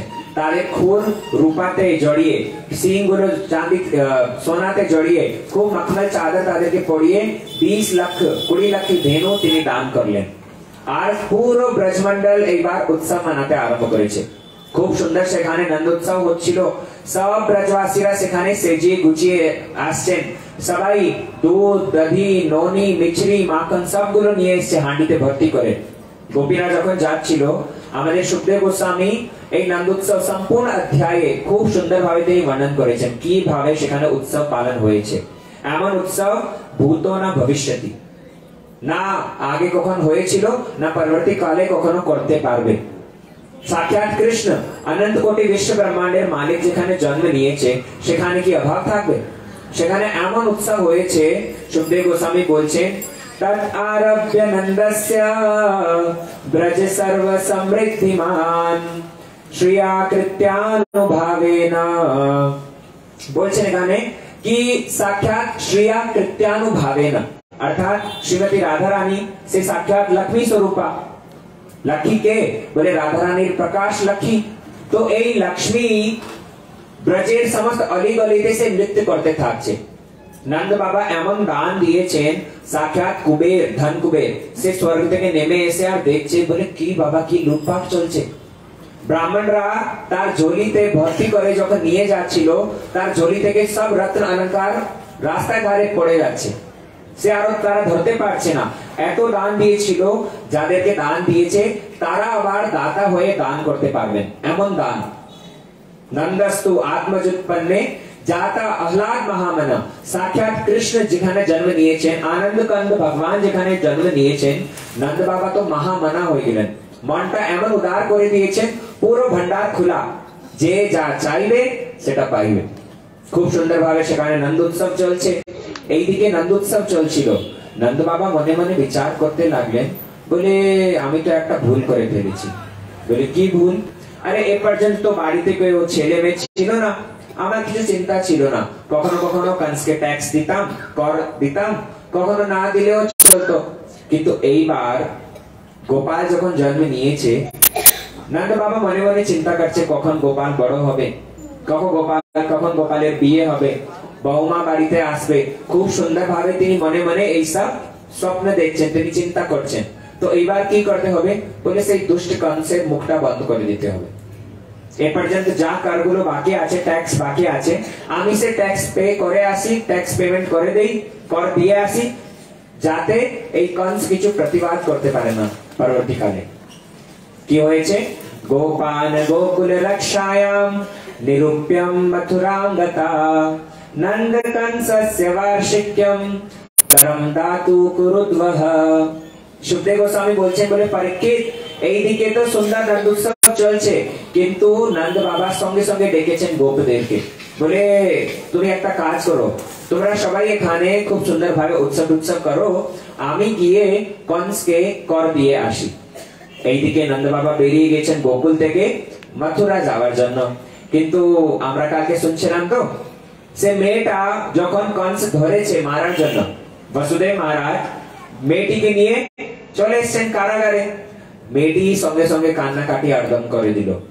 এমন শব্দ হয়েছে, সমস্ত সৈন্য সামন্ত, সমস্ত দ্বারপাল যারা ছিল সঙ্গে সঙ্গে গিয়ে খবর দিয়েছে কংসকে, বলে কংস তুমি যে অষ্টম গর্ভের অপেক্ষায় ছিলে, সে অষ্টম গর্ভ জন্ম নিয়েছে। আমরা কারাগার থেকে এসেছি কান্নাকাটির শব্দ শুনে তোমাকে সূচিত করার জন্য। কংস এইবার ভাবতে পারছে না কি করবে। সঙ্গে সঙ্গে খাট থেকে উঠেছে, কোথায় এইদিকে পড়ছে, কোথায় ওইদিকে, মাথায় মুকুট নাই, বস্ত্র সমস্ত অস্তব্যস্ত হয়ে যখন সে যাচ্ছে কারাগার দিকে, দেখতে পেরেছে বলে এ তো ছেলে নেই, এ তো মেয়ে। মনে মনে চিন্তা করছে, বলে কি অষ্টম গর্ভের কথা তো ছিল, ছেলে মেয়ের সম্বন্ধে তো কিছু বলে নেই। হতে পারে এই মেয়েটা আমাকে মারবে। সঙ্গে সঙ্গে দেবকীর কোলে থেকে ওই মেয়েটাকে নিয়ে নিয়েছে, আর নিতে যখন বাইরে গিয়েছে একবারে মেরে তাকে পুরো মেরে দেবে, কি করেছে সেই মেয়েটা আকাশে উড়ে গেছে। आकाश मार्गे किए सात हस्ता समुद्रेत्य सद्यो दिव्यम बरंगता अदृश्यता अनुजा विष्णु सायुधा अष्ट महाभुज रूप धारण करे, कंकाली रूप धारण करे और सेखाने प्रकट হয়েছে। বলে মূর্খ কংস, আরে তুই আমাকে কি মারবি, তোর কাল তো অন্যত্র জন্ম নিয়ে নিয়েছে। এই মাত্র কথা বলে দেবী তো সেখান থেকে অপ্রকট হয়ে গেল। কংস মনে মনে চিন্তা করছে, বলে দেবতারা কি আমাকে মিথ্যা কথা বলেছে? দেবতারা বলেছিল অষ্টম গর্ভের সন্তান আমার কাল হবে, কিন্তু এই মেয়েটি ইনি হলেন সাক্ষাৎ কঙ্কালী দেবী, আমার কুল দেবী, এটা কি মিথ্যা কথা বললো? এ বলছে যে আমার কাল অন্যত্র জন্ম নিয়েছে। বুঝতে পারেনি কংস এবার কি করবে। সমস্ত असुरদেরকে ডেকেছে, পুতনা, আঘাসুর, বকাসুর, তৃণাব্রত সব असुरদেরকে ডেকে আর কথাগুলো বললো। পুতনা বলতে লাগছে, বলে দাদা চিন্তা করছো কেন? আরে আমি হলাম পুতনা, আমার নামই পুতনা। পুত না অর্থাৎ যাদের ছেলে নয়, পুত অর্থাৎ ছেলে, না অর্থাৎ নয়। তো আমি আমার স্তনে কালকূট বিষ থাকে। আরে যদি তোর কাল জন্ম নিয়েছে সেটা তো 10 দিন ভিতরেই হবে, 10 দিন ভিতরেই হবে। আমি গিয়ে এইবার সমস্ত নবজাত শিশুকে মেরে ফেলবো, আমি সবাইকে ওই বিষপান করিয়ে সবাইকে মেরে ফেলবো, তোর কাল বাঁচতে পারবে না, চিন্তা করো না। সেই চিন্তা ভাবনা রেখে পুতনা মথুরা থেকে চলে এসছে গোকুল। গোকুল চলে এসছে খুব সুন্দর শৃঙ্গার করে। আসলে তো রাক্ষসী না, কিন্তু রাক্ষসী হয়েও নিজের মায়ার দ্বারা সুন্দর একটা গোপী বেশ ধারণ করেছে। আমাদের সুখদেব গোস্বামী ভাগবত পড়ে দেখুন, দুটি শ্লোক দ্বারা তিনি পুতনার সুন্দর স্বরূপের বর্ণন করছেন। পুতনা যখন গোপী বেশ ধারণ করে যাচ্ছে গোকুলে, কি তার সাজ শৃঙ্গার, এমন সুন্দর শাড়ি পরে এসছে, শাড়ি এমন চকচক করছিল যেমন এরকম বুঝে যাচ্ছে চন্দ্রমা সাক্ষাৎ তার শাড়ির উপরে অলঙ্কৃত হয়ে গেছে। চোখে যে কাজল লাগানো আছে এমন কালো কালো যেরকম দেখা যাচ্ছে অমাবস্যার রাত্রি। সে কানে যে কুণ্ডল পড়েছে, গলায় মালা, কোমরে করধনী পড়ে, পায়ে নুপুর পড়েছে, ছমছম শব্দ করতে করতে হাতে একটা পদ্ম ফুল নিয়েছে। ওই পদ্ম ফুলকে ঘুরাতে ঘুরাতে ঘুরাতে যখন ব্রজ ভবনে, গোকুলে নন্দ ভবনে প্রবেশ করছে, সমস্ত ব্রজবাসীরা, সমস্ত গোপীরা তারা তো চোখ ফেড়ে ফেড়ে একবার দেখছে, চোখটা বড় করে করে বলে এমন সুন্দরী, আরে কি স্বর্গ থেকে কোনো অপ্সরী চলে এসছে, পদ্মবন থেকে কোনো লাঠি চলে এসছে নাকি, ব্যাপারটা কি বুঝতে পারছি না। এত সুন্দর গোপী আজ থেকে আগে তো আমরা কখনো ব্রজে দেখতে পাইনি, কোথায় থেকে এসছে? সবাই ওই পুতনার পিছনে পিছনে পিছনে পিছনে নন্দ ভবনে চলে যাচ্ছে। নন্দ ভবনে যখন প্রবেশ করেছে, ও যশোমতী মা কোথায় আছো? আমি যখন শুনতে পেরেছি তোমার বাড়িতে লালা হয়েছে, গোপাল হয়েছে, ছুটে চলে এসেছি একবার লালার মুখ দর্শন করতে। যশোমতী মা মনে মনে চিন্তা করছে, বলে এই আমার বোন কোথায় থেকে এলো, আগে তো কখনো দেখিনি একে, আর আমার গোপালকে দর্শন করতে এসছে। এখন যদি জিজ্ঞাসা করি কোথায় থেকে এসছে, কোন তার নামটা কি, মনে দুঃখ পাবে। যাক পরে জিজ্ঞাসা করবো। খুব ভালো করেছো, বাড়িতে এসছো, গোপালকে দর্শন করতে চাও তো যাও, সেখানে গোপাল পালনায় ঘুমাচ্ছে, পালনায় আছে, পালনায় গিয়ে গোপালকে মুখ দর্শন করো। পুতনা মনে কৃষ্ণকে মারার জন্য খুব চিন্তা ভাবনা করছে, কিন্তু বাহির থেকে সুন্দর সুন্দর হাব ভাব দেখিয়ে আর গোপালের কাছে গিয়েছে। আমাদের কৃষ্ণ তিনি তো অন্তর্যামী, সবকিছু জানেন। তখন কি হয়েছে, চরাচর আত্মা সনিমিল্যতে ক্ষণম। সুখদেব গোস্বামী বলছেন, বলে কৃষ্ণ তো সঙ্গে সঙ্গে চোখটা বন্ধ করে দিলেন। পুতনা পালনার কাছে গিয়ে বলছে, বলে যশোমতী মনে হচ্ছে তুই তো একবারে পুরো ছেলে মেয়েদেরকে রাখতে জানিস না। বলে কেন? আরে এত সুন্দর গোপাল, এত সুন্দর লালা জন্ম নিয়েছে, সেই গোপালকে কি পালনায় সুলাতে থাকো? ওকে তো কোলে নিয়ে ভালোবাসতে হবে, কখনো পালনায় রাখতে নেই, সব সময় কোলে নিয়ে ওকে ভালোবাসো, ওকে স্তনপান করাও, ওকে ভালোবাসো। এটা মাত্র বলে আর পুতনা কি করেছে, কৃষ্ণকে ধরে নিয়েছে কোলে। আমাদের কৃষ্ণ কিন্তু সব কিছু জানেন, চোখটা বন্ধ করে দিলেন। আমাদের সাধুরা প্রশ্ন করে, বলে চোখটা বন্ধ করে দিলেন কেন? কৃষ্ণ সেই পুতনাকে দেখেননি, দেখা করেননি তার সঙ্গে, চোখটা বন্ধ করে দিলেন কেন? অনেকগুলো কারণ বলেছেন, কিছুটা আমরা শ্রবণ করি। সর্বপ্রথম কারণ বলছেন, বলে এই পুতনা হলো রাক্ষসী। রাক্ষসী না, বাহির থেকে সুন্দর রূপ ধারণ করে এসছে, কিন্তু ভিতরে তার মনে কি চলছে? কৃষ্ণকে মেরে ফেলবো, কৃষ্ণকে মেরে দেব। এইবার কৃষ্ণ সে এখানে শিক্ষা দিতে যাচ্ছেন, বলে যারা কপটি, যারা ভিতরে আলাদা ভাবনা তারা রাখে, বাহিরে কিন্তু অন্য কিছু বলে, আমি তাদের মুখ দর্শন করি না। যারা কপটি, আমাদের ভক্তিবিনোদ ঠাকুর কি বলছেন? अंतरे बाहिरे समव्यवहार, अंतरे बाहिरे समव्यवहार, अमानि मानद हवो, अमानि मानद हवो। कृष्ण संकीर्तने श्री कृष्ण स्मरणे, कृष्ण संकीर्तने सतत माझिया रवो, सतत माझिया रवो। भक्तिविनोद ठाकुर बोलছেন অন্তরে বাহিরে সম ব্যবহার আমানি মানদ হবো। ঠাকুর কপটতা পছন্দ করেন না। তুমি যেরকম ভিতরে আছো সেটাই যদি বাহিরে প্রকাশিত করো, তখন তো কৃষ্ণ তোমাকে দর্শন দেবে, তোমার দর্শন করবে, নালে তোমাদেরকে স্বীকার করবেন না। গোস্বামী তুলসীদাস রামায়ণ রামচরিতমানস পড়ে দেখুন আপনারা, তিনিও বর্ণন করছেন, মোহে কপট চলে ছিদ্র না ভাবা, নির্মল মন জন সোময় পাওয়া। যদি কারো হৃদয়ে নির্মল থাকে, পরিষ্কার থাকে, যাদের হৃদয়ে কপটতা নাই, তারাই আমাকে পেতে পারবে, কপটি ব্যক্তি আমাকে পেতে পারবে না। কৃষ্ণ মনে মনে চিন্তা করলেন, মুখ থেকে খুব মিষ্টি মিষ্টি কথা, সুন্দর ছেলে, কোলে নাও, ভালোবাসো, কিন্তু মনের কি ভাবনা? বিষ খাওয়াবে আমাকে। সঙ্গে সঙ্গে কৃষ্ণ চোখ বন্ধ করলেন, আমি এমন কপটিকে দর্শন করতে চাই না। আর এক সন্ত বলছে, বলে না না, কৃষ্ণ চোখ বন্ধ করে এইবার শিব ঠাকুরকে স্মরণ করছেন। বলে কেন? আরে কৃষ্ণ তো জানেন এই পুতনা বিষ নিয়ে এসছে, যখন সমুদ্র মন্থন হয়েছিল শিব ঠাকুর এসে আর সে বিষ পান করলেন। শুনে থাকবেন আপনারা, সমুদ্র মন্থনে যা বিষ বের হলো শিব ঠাকুর পান করেন। তো কৃষ্ণ এইবার চোখটা বন্ধ করে শিব ঠাকুরকে স্মরণ করছেন, বলে শিব ঠাকুর তাড়াতাড়ি চলে আসো। বলে কেন? আরে এই পুতনা বিষ যা নিয়ে এসছে, বিষ বিষ আপনি খাবেন, দুধ গুলো আমি পান করবো। চোখটা বন্ধ করে শিব ঠাকুরকে স্মরণ করছেন। আর এক সাধু বলছেন, বলে না, কৃষ্ণ চোখটা বন্ধ করে আর এই পুতনার পূর্বকৃত্য ওটা স্মরণ করছেন। বলে কেন? বলে এইবার কৃষ্ণ তো পুতনাকে মেরে ফেলবে, আর মারার আগে সে সাক্ষাৎ অনন্ত কোটি বিশ্ব ব্রহ্মাণ্ডের মালিকের দর্শন পাচ্ছে, ওকে কোলে নিয়ে ধরবে। এইবার সাধুরা তো অনেক অনেক জন্ম চেষ্টা করে। গোস্বামী তুলসীদাস जी বলছেন, জনম জনম মুনি যতন করাই, অন্ত রাম কहीं आवत নাই। মুনিরা সাধুরা তারা কোটি কোটি জন্ম পর্যন্ত চেষ্টা করতে থাকে, শেষে ঠাকুরের স্মরণ হয় না। আমরা যে মনে চিন্তা করি না, বলে বয়স্ক কাল হলে আর ভজন করে নেব, এত সহজ নয় বাবা, এত সহজ নয়। প্রথম থেকে যা রিলে ঢুকাচ্ছ সেটাই শেষে বের হবে। আমরা আজামিলের মতো নই, এত সংস্কারী, এত সুকৃতিমান যে শেষ দিকে নারায়ণ নাম স্মরণ এসে যাবে।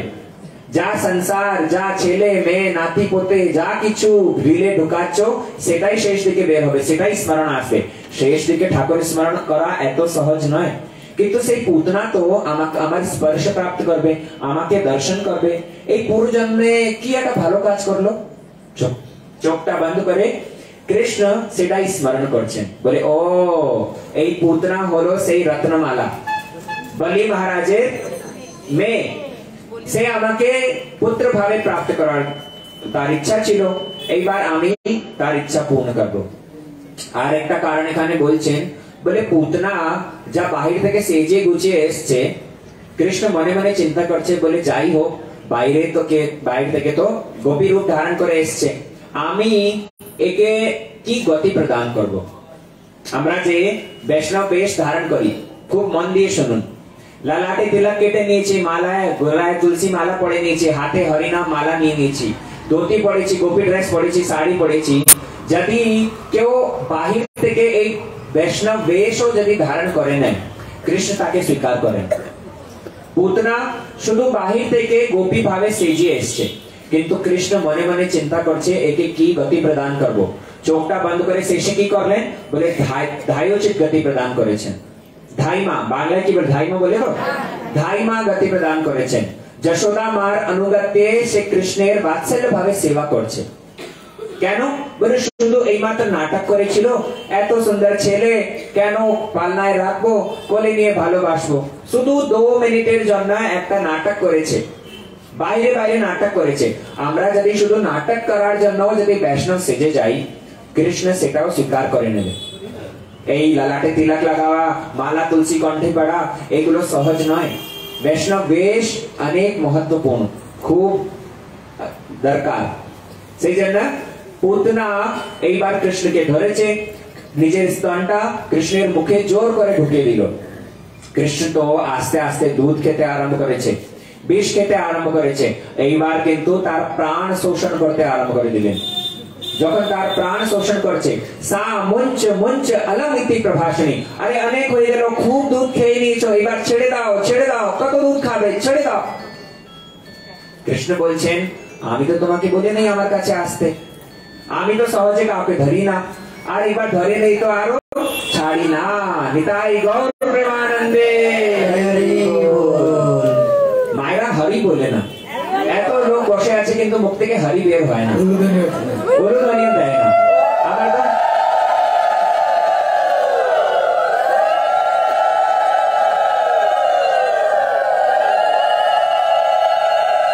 এত লোকজন বসে আছে কিন্তু মুখ থেকে হরি নাম বের হয় না।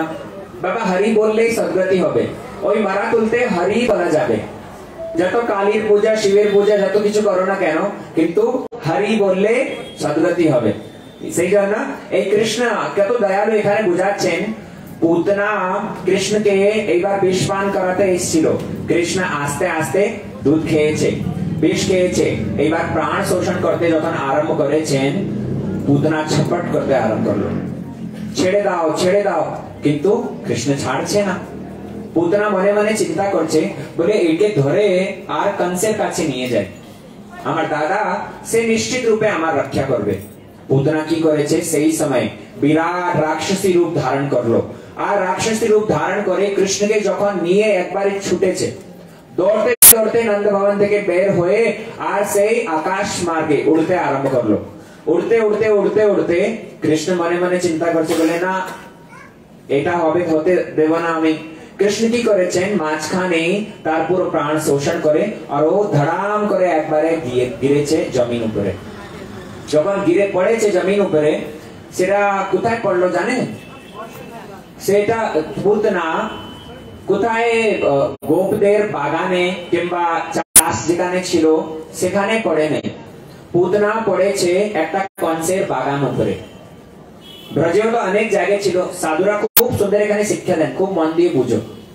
সাধুরা বলছে, বলে ঠাকুর তো কৃষ্ণ তো পুতনাকে আর কোথায় ব্রজেও গিরাতে পারতো, কিন্তু যেখানে গরু ঘাস খাচ্ছে, যেখানে চাষ হচ্ছে, যেখানে গোপরা আর কিছু কাজ করছে, গোপীরা কিছু কাজ করছে, সেই জায়গায় পুতনা পড়েনি। পুতনা পড়লো কোথায়, বলে সেই কংসের বাগান উপরে। কংসের একটা বাগান ছিল, কংসের নির্দেশ ছিল, বলে এই বাগানের ফল ফুল যা কিছু আছে সেটা শুধু আমার সেবায় লাগবে, আমার সেবায় লাগবে, আমার অনুগত যারা আছে অসুররা তার সেবায় লাগবে, ঠাকুরের ভোগে লাগবে না। কৃষ্ণ চিন্তা করছে, বলে ঈশাবাস্যম ইদম সর্বম ইয়ৎকিঞ্চ জগত্যা জগৎ, আরে যা কিছু সৃষ্টি করেছি আমি করেছি, কিসের জন্য করেছি, আমার জন্য করেছি, আর তুই এই ফল ফুল গুলো খাবি, আমাকে দিবি না। কৃষ্ণ করছেন মনে মনে চিন্তা করছেন, বলে এমন বাগান আমি রাখতে দেব না। যে পুতনা ত্রিগপ্যুতি, এমন বিরাট শরীর ছিল তার, সে পুতনা যখন সেই বাগান উপরে পড়েছে, সম্পূর্ণ বাগান একবারে পুরো তহস-নহস, পুরো নষ্ট হয়ে গেছে। সব গাছগুলো, যত ফুল বাগান ফল ছিল সব নষ্ট হয়ে গেছে, পুরো একবারে প্লেন। কৃষ্ণ এখানে সাধুরা শিক্ষা দিচ্ছেন, বলে ঠাকুর যা কিছু সৃষ্টি করেছেন নিজের জন্য। আমরা ঠাকুরের সম্পত্তিকে পুরো চুরি করে করে খাচ্ছি, কিন্তু তাকে যদি ভোগ না লাগাই, ঠাকুর আমাদের বাড়িতেও নিশ্চিত রূপে পুতনাকে পাঠাবে। নিশ্চিত রূপে আমাদের বাড়িতে পুতনাকে পাঠিয়ে সব ধ্বংস করে ফেলবে। কেন? বলে বাড়ি তিনি দিয়েছেন। বিচার করে দেখুন। আচ্ছা, স্বাভাবিক রূপে খুব নর্মাল বেসিস, শাস্ত্রের কথা ছেড়ে দেন, আপনি নৈতিক দৃষ্টিকোণ দিয়ে বিচার করুন, ঠাকুর আমাদেরকে সবকিছু দিয়েছেন কিনা? সেই একমাত্র দাতা, তিনি দিয়েছেন বলে আমরা ভালোভাবে থাকছি, হ্যাঁ কি না? তিনি আমাদেরকে এই মানব শরীর দিয়েছেন, হ্যাঁ কি না? তিনি চাইতেন তাহলে আমাদেরকে একটা মুরগি করতে পারতেন। ওই কাসাই খানায় দেখবেন, দেখেছেন তো, কাপড় যেরকম চিপে জল বের করি, ঠিক তদ্রূপে মুরগির ঘাটটা ধরে সঙ্গে সঙ্গে সেটাকে মেরে ফেলে। সে যদি চাইতেন আমাদেরকে একটা ছাগল করে ফেলতেন, পুরো চামড়া টেনে আর ওই কাসাই টেনে দিত। তিনি চাইতেন আমাদেরকে একটা রাস্তা ধারে ভিখারি করতে পারতেন, আমরা 1 আনা 2 আনা 2 পয়সার জন্য ভিক্ষা করতে থাকতাম। কিন্তু তিনি আমাদেরকে মানব শরীর প্রদান করেছেন, সুস্থ কায়া, আবার লাংড়া, অপাহিজ, দিব্যাঙ্গ নয়, সুন্দর কায়া প্রদান করেছেন। সুন্দর মা বাবা দিয়েছেন, যেখানে আমরা খুব ভালোভাবে আমাদের পরিচালনা হচ্ছে, খাওয়া দাওয়া ভালোভাবে পাচ্ছি, ভালোভাবে লেখাপড়া শিখছি, সব কিছু খুব সুন্দরভাবে তিনি অ্যারেঞ্জমেন্ট করে রেখেছেন। রাখেন কিনা? তিনি তো দাতা, তিনি দাতা, কিন্তু বিনিময়ে আমরা কি করছি বলুন? তাকে দেখছি না। আমরা বিনিময়ে কিন্তু কৃষ্ণের জন্য কিচ্ছুই করছি না, কিচ্ছু করছি না। বিচার করে দেখুন, তিনি একদিনে 24 ঘন্টা দিয়েছেন। 24 ঘন্টা দিলেন তো, আপনারা কত সময় ঠাকুরের জন্য বের করে তার নাম জপ করেন, তার কথা শ্রবণ করেন, তার আরতি পুজো করেন, কত সময় নিজের জন্য, নিজের শরীর নিয়ে ব্যস্ত। বিচার করে দেখুন, আমরা এই যে ইলেকট্রিসিটি বিল পে করেন তো আপনারা, প্রত্যেক মাসে মাসে বিজলির বিল দিতে হবে, দেই তো? বিজলি বিল না দিলে তারা ইলেকট্রিসিটি কানেকশন কেটে দেবে। এই লাইট যেটা আমরা জ্বালাচ্ছি তার জন্য বিজলি বিল দিতে লাগে, কিন্তু দুপুরের সময় যে সূর্য আমাদেরকে আলো প্রদান করে, সেই সূর্যের বিল কে কে দিয়েছে? হাত তুলো। কে দিয়েছে? দাও নাই না? যারা দিয়ে দিচ্ছে না তারা সবাই এই কৃষ্ণের সম্পত্তিকে লুটে লুটে খাচ্ছে। আমাদের সুরদাস তিনি এখানে খুব সুন্দর ভাবে বোঝাচ্ছেন। সুরদাস বলছেন, বলে যিনি তনু দেহি তাহি বিসরাই, कैसे नमक हरामी मौसम कौन कुटिल खल खामी। সুরদাস বলছেন, বলে যারা ঠাকুরের সম্পত্তিকে নিয়ে নিয়ে চুরি করে করে খায়, কিন্তু বিনিময়ে ঠাকুরকে সময় দেয় না, তারা সবাই নমক হারামি। বাংলা কি বলে? নমক হারামি বলে, বুঝো? মানে যার কাছ থেকে নিচ্ছি তাকে বিনিময়ে কিছু দিচ্ছি না, নমক হারামি। তারা সবাই হলো নমক হারামি। সুরদাসের কথা, আমার কথা নয়, মনে দুঃখ করবেন না। কৃষ্ণের ভজন করা অত্যন্ত আবশ্যক, বহুত মোস্ট ইম্পর্টেন্ট এটা, বুঝতে পারছেন? ঠাকুরকে যদি আমরা ভোগ লাগাচ্ছি না, ঠাকুরের জিনিসগুলো চুরি করে করে খাচ্ছি, বিনিময়ে তার জন্য কিছু যদি না করি, তাহলে তো পুতনা নিশ্চিত রূপে বাড়িতে আসবে। আমাদের সোনার সংসার হোক না কেন, কিন্তু সে সব এসে একবারে পুরো ধ্বংস করে ফেলবে। এই লীলা দ্বারা, কৃষ্ণের প্রত্যেক লীলাতে এক একটি শিক্ষা আছে। এই শিক্ষা গ্রহণ করার জন্যই ভাগবত কথার আয়োজন। শুধু এখানে এসে নেচে নিলাম, একটা গান করে নিলাম, শুনে আর আবার চলে গেলাম না। ভাগবত কথাতে যখন শুনতে এসছেন, 2-2 ঘন্টা 3-3 ঘন্টা এখানে বসে আছেন, ভাগবতের শিক্ষাগুলোকে গ্রহণ করুন। শিক্ষা গ্রহণ করলে জীবনে মঙ্গল, শিক্ষা গ্রহণ না করলে অধোগতি তো লেখাই আছে, নরকে যেতে হবে। পুতনাকে ঠাকুর সেই কংসের বাগান উপরে যখন পড়ে গেছে পুতনা, সব বাগান নষ্ট হয়ে গেল। এইবার ব্রজবাসীরা তো ছুটে এসছে, আরে আমাদের গোপাল 6 দিনে আজকে হয়েছে গোপালের জন্মকে, সেই গোপালকে কে একটা রাক্ষসী ধরে নিয়ে গেছে। সব ব্রজবাসীরা ছুটে ছুটে এসছে, দেখছে পুতনা সেখানে মৃতপ্রায় পড়ে আছে। গোপাল তার বুকের উপরে খেলাধুলা করছে। ব্রজবাসীরা যাই হোক, মরেছে রাক্ষসী, মরে গেল, কিন্তু আমাদের গোপাল ভালো আছে। তারা কি করেছে, একটা সিঁড়ি এনে আর গোপালকে নামাতে চাচ্ছে। খুব বিরাট শরীর ছিল তো পুতনার, অনেক বিরাট শরীর। গোপালকে যখন নামাতে যাচ্ছে, মনে মনে অনেক ভয় পাচ্ছে, কিন্তু